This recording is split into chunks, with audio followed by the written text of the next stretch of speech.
Vous savez, on m'a dit qu'une émission télévisée des plus populaires est un programme intitulé Changement de look extrême. Des gens spécialisés circulent dans le pays et interviewent des personnes qui ont subi des traumas émotionnels à cause de leur apparence physique. Que ce soit un nez énorme, ne me regardez pas, des dents de travers, des kilos en trop, un visage irrégulier ou n'importe quelle autre imperfection physique qui cause à la personne une douleur intérieure ou n'importe quoi d'autre. Maintenant, je ne vais pas me tenir là, même pour un instant, pour critiquer ou contester. Mais je peux vous dire, en toute confiance et en toute certitude, que quels que soient les changements physiques qui s'accomplissent, quelle que soit la transformation physique qui se réalise, quel que soit le changement extérieur radical qui se produit dans la personne, personne n'a jamais prétendu que l'homme intérieur a été transformé. Personne n'a jamais prétendu que le cœur et l'esprit ont été transformés. Personne n'a jamais prétendu que les états de conscience de la personne ont été apaisés ou soulagés. On m'a dit qu'au mieux, ce qui a eu lieu à l'extérieur temporairement, le mot-clé là étant temporairement, fait son effet sur les sentiments d'une personne pour une courte durée de temps. Et une fois que la personne s'habitue à son nouveau look, ce sentiment d'exaltation et d'excitation et de joie disparaît.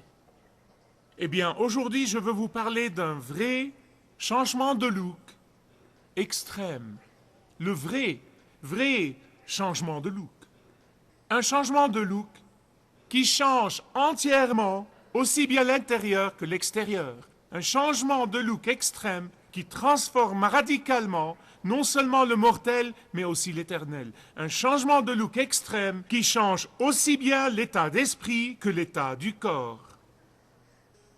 Et vous pouvez en faire partie. Chacun de nous peut en faire partie aujourd'hui. Je vous prie d'ouvrir avec moi sur Marc chapitre 2, à partir du premier verset. Quelques jours après, Jésus revint à Capharnaüm, et l'on apprit qu'il était à la maison. Et tant de monde s'y rassembla qu'il n'y avait plus de place, pas même devant la porte. Et Jésus leur donnait son enseignement. Des gens vinrent à lui amenant un paralysé, porté par 4 hommes. Comme ils ne pouvaient pas le présenter à Jésus à cause de la foule, ils ouvrirent le toit de la maison où il était, et ils descendirent par cette ouverture le lit sur lequel le paralysé était couché. Quand Jésus a vu leur foi, si vous avez un stylo ou un crayon souligné, quand Jésus a vu leur foi. Quand Jésus a vu leur foi, il a dit au paralytique, « Mon fils, tes péchés te sont pardonnés. » Je veux que vous imaginiez avec moi ce scénario dans cette petite maison palestinienne du 1er siècle. Je suis convaincu au fond de moi-même que même les réalisateurs de télé ne pourraient jamais capturer l'intensité de cette situation. Ils ne pourraient jamais capturer la passion énorme de la foule à ce moment-là. Seuls ceux qui ont expérimenté et qui ont été pris dans une scène de foule peuvent comprendre ce que c'est que de ne pas avoir 1 millimètre entre vous et la personne à côté de vous. Seuls ceux qui ont su ce que c'est que d'être pris dans un mur de gens pourront saisir l'intensité de la situation. Voici 4 amis, chacun d'eux tenant un coin de ce lit léger sur lequel ils amènent ce paralysé à Jésus. Cet homme ne pouvait évidemment pas venir tout seul à Jésus. Ils viennent donc chercher Jésus et ils voient qu'il leur est vraiment impossible de se frayer un chemin vers Jésus, encore moins en portant le lit de leur ami paralysé. Ils auraient pu facilement se dire, nous avons fait tout le chemin. Nous ne savons pas combien de temps ils ont porté leur ami. Ils ont probablement fait un long chemin à pied. Ils étaient fatigués, ils étaient épuisés. Ils ont probablement regardé la situation et ils se sont dit, nous ne pouvons pas faire ça. Nous devons penser à nos propres vies. Nous sommes venus et nous nous sommes sacrifiés, mais nous n'y pouvons rien. Et je peux imaginer l'un d'eux, probablement un pieux, vous savez, qui dit « Oh, il paraît que ce n'est pas la volonté de Dieu que notre ami voit Jésus. »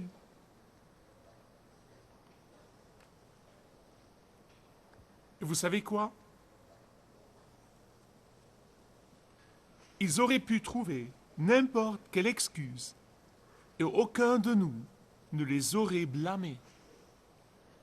Et je pense que chacun de nous, dans nos moments sincères, nous avons un moment dans nos vies où nous sommes tentés d'abandonner. Il y a eu des moments dans ma vie où j'ai abandonné.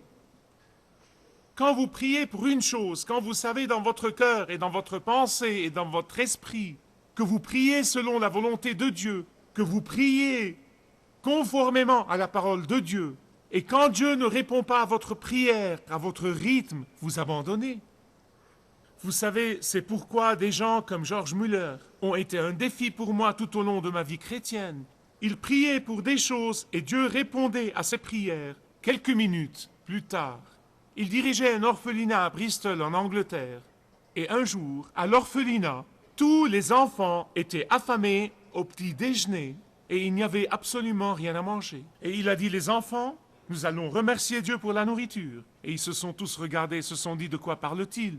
Et il a dit, Seigneur, nous te remercions pour la nourriture que nous allons recevoir. Et avant même de dire Amen, il y a eu un coup à la porte.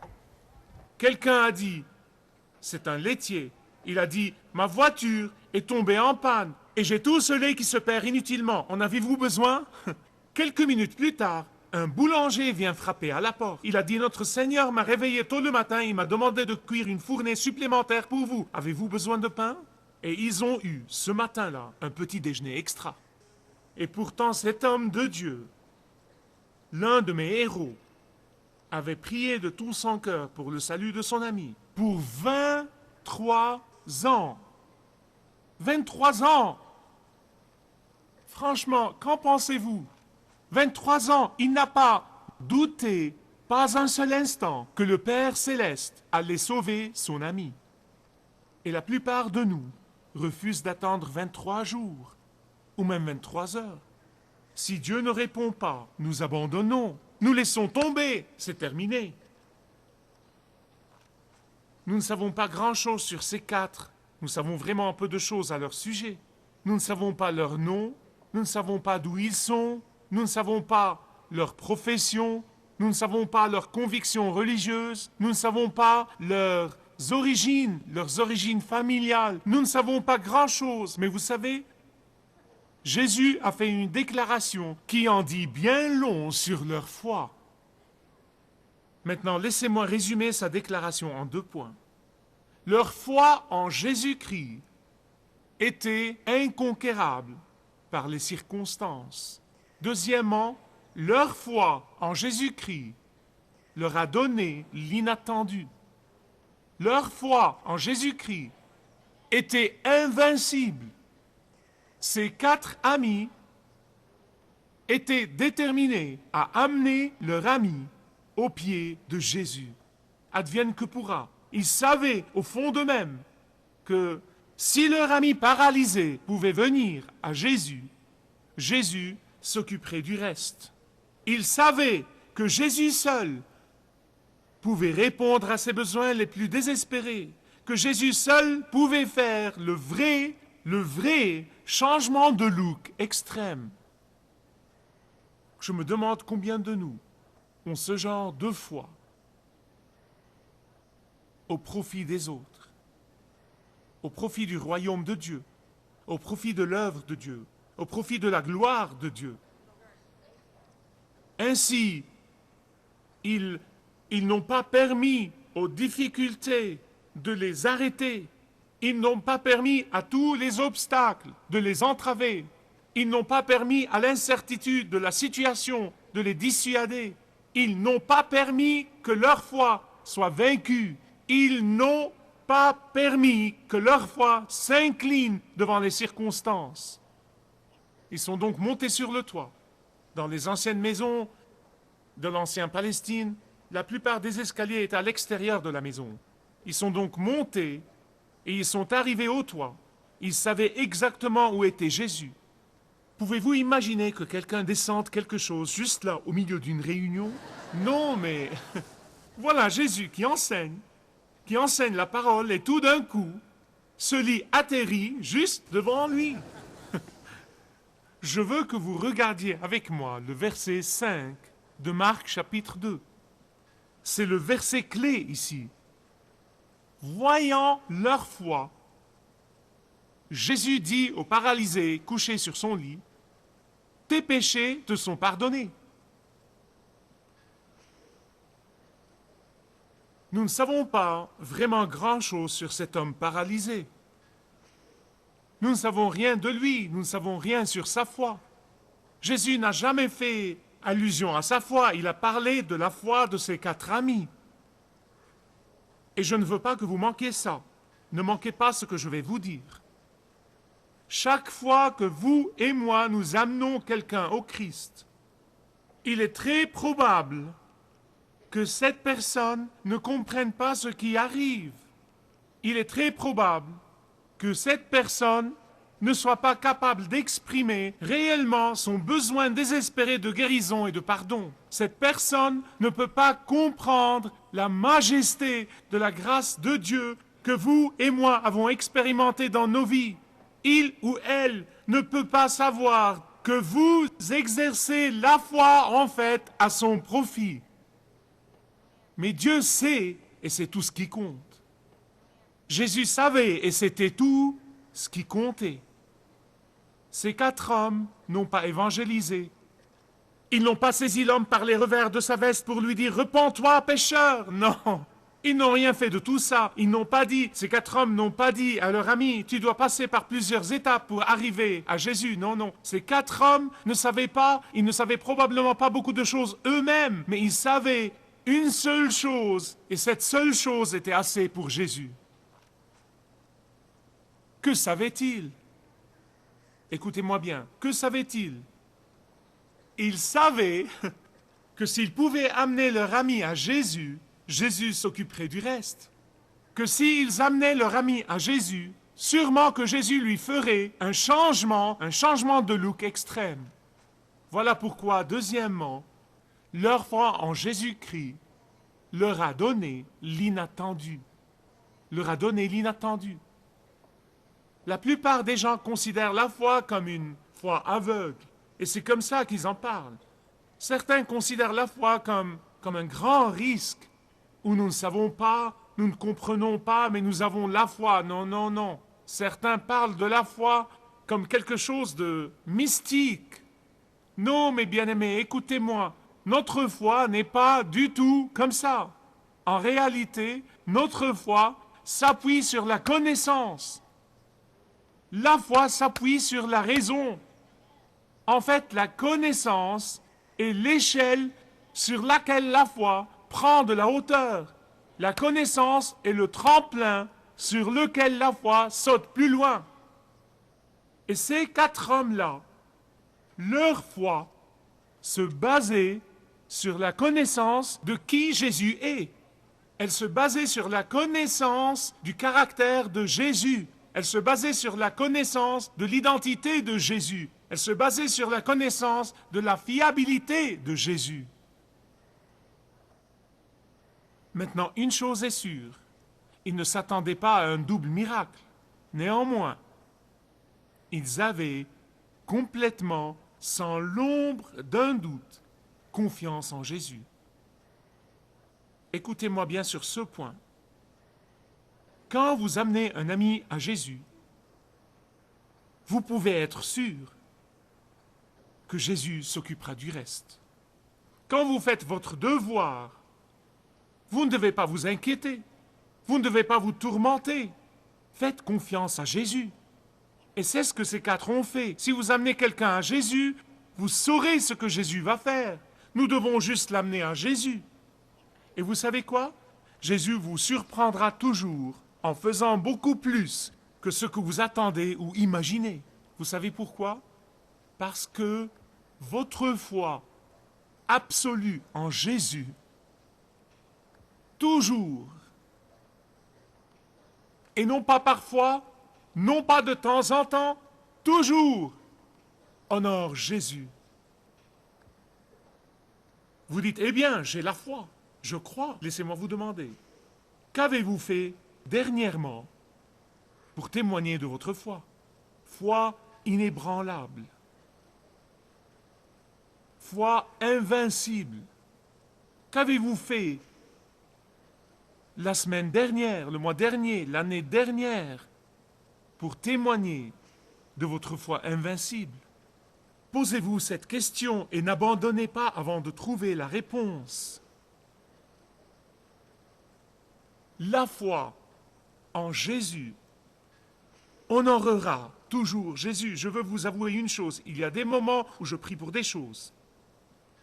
Parfois, j'ai la foi pour croire avant l'exaucement. Et je sais, sans l'ombre d'un doute, que je prie selon la volonté de Dieu et la parole de Dieu. Et il y a des moments où je sais que ma prière est selon la volonté de Dieu et que ma prière est conforme à la parole de Dieu, mais je n'arrive pas à croire. Je n'arrive pas à avoir cette foi. Et vous savez ce que je fais? Je tombe sur ma face devant Dieu. Et je lui demande de me donner le don de la foi. Et je peux témoigner que pendant toutes les années que j'ai passées avec le Seigneur, que le Seigneur me donnait toujours ce don quand je le demandais. Laissez-moi vous défier. Si vous marchez par la vue et vous voulez marcher par la foi, et vous dites, je ne peux pas l'avoir, écoutez, la foi n'est pas des œuvres, ce n'est pas une chose que vous devez créer, mais vous pouvez la demander à Dieu et il vous la donnera. Donc Jésus voit cette incroyable foi, il voit cette invincible foi. Et il dit à l'homme paralysé, fils, tes péchés te sont pardonnés. Maintenant, je serai franc avec vous, soyons francs les uns avec les autres. Si nous avions été là-bas, à regarder ça, que nous soyons sur le toit ou assis à côté de la maison ou n'importe où, je crois que nous aurions été tous surpris sans exception. Je crois que nous aurions été très surpris, nous aurions été choqués. Chacun de nous se serait attendu à ce que Jésus guérisse l'homme en premier et qu'il lui prêche après. Chacun de nous se serait attendu au miracle physique en premier et au spirituel après. Mais Jésus les a tous consternés en pardonnant les péchés de l'homme en premier et en le guérissant après. N'est-ce pas incroyable? Laissez-moi vous expliquer une chose qui est extrêmement importante. La plupart des Juifs, sinon tous les Juifs du temps de Jésus, croyaient que toutes les infirmités physiques, toutes les maladies, tous les maux, toutes ces choses étaient un résultat direct du péché. Vous vous rappelez dans l'évangile de Jean que les disciples ont demandé à Jésus au sujet de l'homme aveugle de naissance, qui a péché, lui ou ses parents, pour qu'il soit né aveugle? Cela me donne toujours l'envie de rire. Qui a péché, lui ou ses parents? L'homme était aveugle de naissance, comment il va pécher? Il n'a pas eu l'occasion de le faire. Et Jésus a dit ni l'un ni l'autre. Mais c'est afin que Jésus soit glorifié dans la situation. Donc Jésus a pardonné les péchés de l'homme en premier. Savez-vous ce que Jésus essaye de nous dire? Savez-vous ce que Jésus nous dit? Il dit qu'il va enlever la tâche du péché en premier. Il voulait garantir à l'homme paralysé la vie éternelle en premier. Quel est le message que Jésus essaye de nous donner? Quel est le message qu'il essaye de nous communiquer? Je suis content que vous ayez demandé. Voici ce que dit Jésus. Jésus dit à chacun de nous, que le lieu où une personne va en fait passer son éternité est de loin de loin, de loin, de loin, de loin, de loin, de loin, de loin, plus important que le lieu où il va passer ces prochaines années. Maintenant, bien-aimés, je veux vous dire que la plus grande expression de notre amour pour un ami ou un bien-aimé, c'est de les amener aux pieds de Jésus et de les laisser là-bas. Nous ne pouvons convertir personne, nous ne pouvons changer le cœur de personne, nous ne pouvons changer à personne son destin éternel, nous ne pouvons jamais forcer personne à connaître Jésus. Mais notre tâche, c'est d'amener les gens aux pieds du Christ. Et comme dans le cas de ces 4 amis, de ces 4 hommes, Jésus s'occupera du reste. Le vrai changement de look extrême, seul Jésus peut le faire. Seul Jésus peut le faire. Vous savez, il peut y avoir quelqu'un ici aujourd'hui,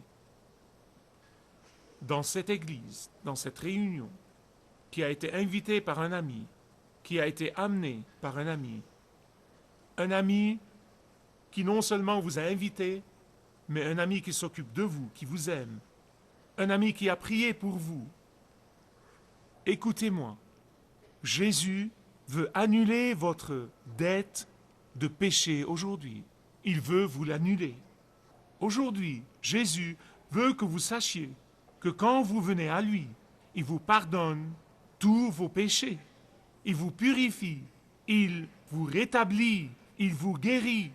Jésus veut vous dire à vous tous, en premier, vos péchés vous sont pardonnés. Vos péchés vous sont pardonnés. Et puis après, il veut vous dire, levez-vous, prenez votre lit et allez chez vous. J'ai entendu parler d'un artiste, il y a très longtemps, qui a peint un beau, un très impressionnant tableau des chutes du Niagara. Réellement, son choix de couleurs et sa propre perception de cette scène saisissante et magnifique a capturé sur une toile l'image de tous ces millions et millions et millions de gallons d'eau qui chutent dans le précipice. Et quand il a présenté son œuvre pour être exposée, il ne lui a pas donné un titre, il ne l'a pas nommé, il l'a juste présenté. Et les professionnels ont étudié ce tableau, ils en ont parlé, ils l'ont discuté, ils ont considéré toutes les possibilités et finalement, ils l'ont nommé. Ils l'ont nommé plus à venir. Plus à venir.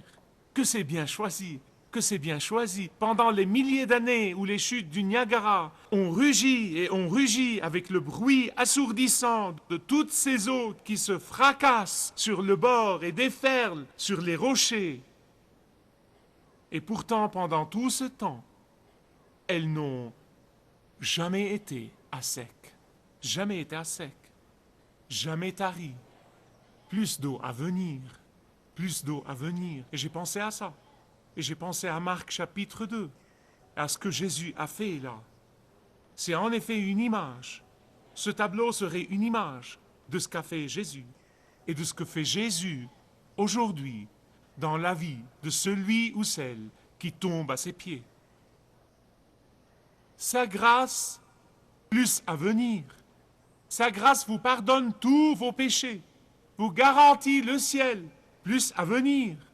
Non seulement il vous donne la grâce qui pardonne vos péchés, qui vous libère de la culpabilité, mais aussi la grâce qui résout tous les problèmes par lesquels vous passez. Sa grâce va emporter toutes les difficultés que vous rencontrez. Sa grâce suffit pour toutes les montagnes que vous devez escalader. Sa grâce suffit pour tous les obstacles que vous rencontrez. Et je pense que sa grâce est même plus abondante au moment où vous fermez les yeux dans la mort pour vous retrouver au ciel avec lui, dans sa présence. Plus à venir. Si vous désirez connaître Dieu d'une manière personnelle, demandez le livret « Retrouvez la joie que vous avez toujours désirée » et vous pourrez découvrir l'amour de Dieu pour vous et apprendre comment expérimenter son pardon.